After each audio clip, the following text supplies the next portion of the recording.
এই পশ্চিম বাংলায় আজকের যে তৃণমূলের ছোট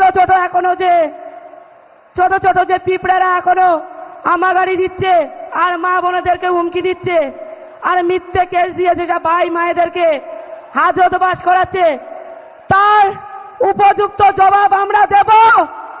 আমার মা বোনেরা প্রস্তুত নিন, আর যেন দ্বিতীয়বার যেন এই তৃণমূল বাহিনী মুখ্যমন্ত্রীর পোষা দুষ্টু ছেলেরা যেন মাথা উঁচু করে না বাঁচতে পারে, মাথা উঁচু করে কোন মা বোনের ঘরে যেন না ঢুকতে পারে, কোন বাবার জমি না কাড়িয়ে নিতে পারে।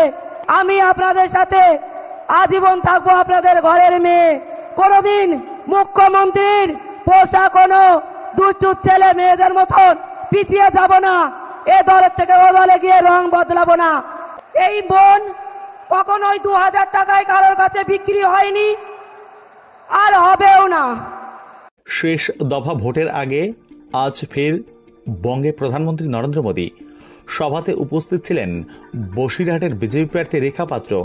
বঙ্গর রাজনীতিতে তিনি এখন বিতর্কিত এক মুখ। সন্দেশখালীর ইস্যু থেকে ভাইরাল ভিডিওতে রেখা পাত্রের উপস্থিতি, এইসব নিয়ে জলঘোলা কম হয়নি। সেই সন্দেশখালী প্রসঙ্গ নিয়ে এবার মোদীর সভামঞ্চ থেকেই চরম বার্তা দিলেন রেখা পাত্র। এদিন বসিরহাটের বিজেপি প্রার্থী রেখা পাত্র বলেন, এই বিজেপি পরিবার আমার পরিবার। আমার নামে যেভাবে কালিমা লিপ্ত করা হচ্ছে সেটা যে মিথ্যে তা আপনারা এখন সবাই জানেন। আমি 2000 টাকায় কারো কাছে বিক্রি হয়নি, আর হবও না। আপনাদের এই বোন আজীবন আপনাদের সঙ্গে ছিল, আপনাদের সঙ্গেই থাকবে। প্রধানমন্ত্রী মোদীজিকেই ফেরত আনব, এই গ্যারান্টি আজ এই সভা থেকেই দিয়ে যাব আমরা। এমনকি এই সভামঞ্চ থেকে তৃণমূল কংগ্রেসকে হুঁশিয়ারি দিয়ে রেখা পাত্র বলেন, ভারত মাতা কি, ভারত মাতা কি, জয় শ্রীরাম, জয় জয় শ্রীরাম।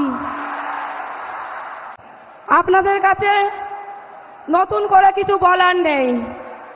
আপনাদের এই বোনের নামে যে কালিমা লিপ্ত করা হচ্ছে সেটা একটা মিথ্যে, সেটা আপনাদের হয়তো জানতে বাকি নেই। এই বোন কখনোই 2000 টাকায় কারোর কাছে বিক্রি হয়নি, আর হবেও না। কেননা এই বোন আপনাদের সাথে ছিল, আর আজীবন আপনাদের সাথে থাকবে। আর আজকে মাননীয় প্রধানমন্ত্রী সম্মানীয় মঞ্চে দাঁড়িয়ে সেই প্রতিজ্ঞা করে যাচ্ছে। আর এই পশ্চিম বাংলায় আজকের যে তৃণমূলের ছোট ছোট যে পিঁপড়ারা এখনো আমাগাড়ি দিচ্ছে আর মা বোনেদেরকে হুমকি দিচ্ছে আর মিথ্যে কেস দিয়ে যেটা ভাই মায়েদেরকে হাজতবাস করাচ্ছে, তার উপযুক্ত জবাব আমরা দেব, দিচ্ছি।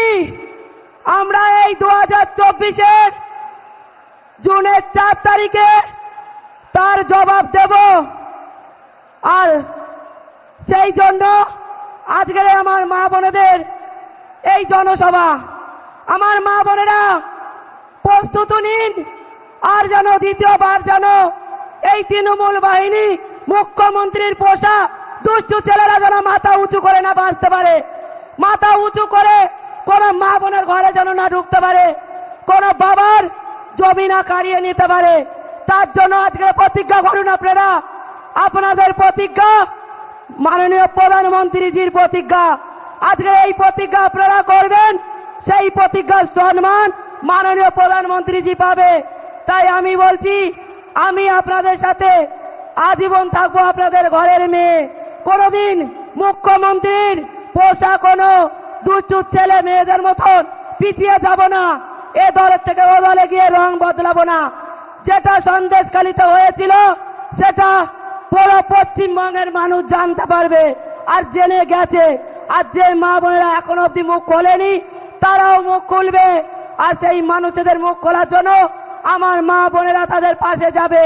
ভারত মাতা কি, भारत माता की। हमारी बहन रेखा पात्रा अभी यहां मंच पर ही है और क्या बढ़िया भाषण किया उन्होंने। ये मीडिया वालों का ध्यान गया कि नहीं मुझे मालूम नहीं है। टीएमसी के पास एक नेता ऐसा नहीं होगा जो बहन रेखा पात्रा जी जैसा भाषण कर सके।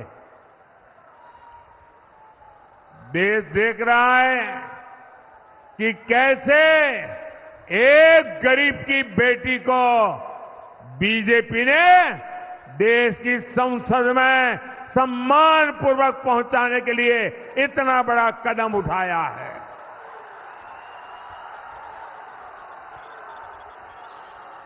और मुझे विश्वास है ये एक पवित्र कार्य है। ये नारी शक्ति के सम्मान की लड़ाई लड़ रही है। अगर रेखा पात्रा ताकतवर होगी तो हिंदुस्तान की महिलाओं की आवाज वो हिंदुस्तान की संसद में उठाएगी। मैं उनके साहस की, उनकी हिम्मत की सराहना करूंगा। वो टीएमसी की इतनी बड़ी सत्ता से टकरा रही है। वो खुद मां दुर्गा की सच्ची पुजारी लगती है। बंगाल में शाहजहां शेख जैसे अत्याचारियों का हौसला, और ऐसे एक दो नहीं है, हर गली मोहल्ले में ऐसे लोग बैठे हैं। इनका हौसला न बढ़े इसलिए बहन रेखा पात्रा को जिताना बहुत जरूरी है।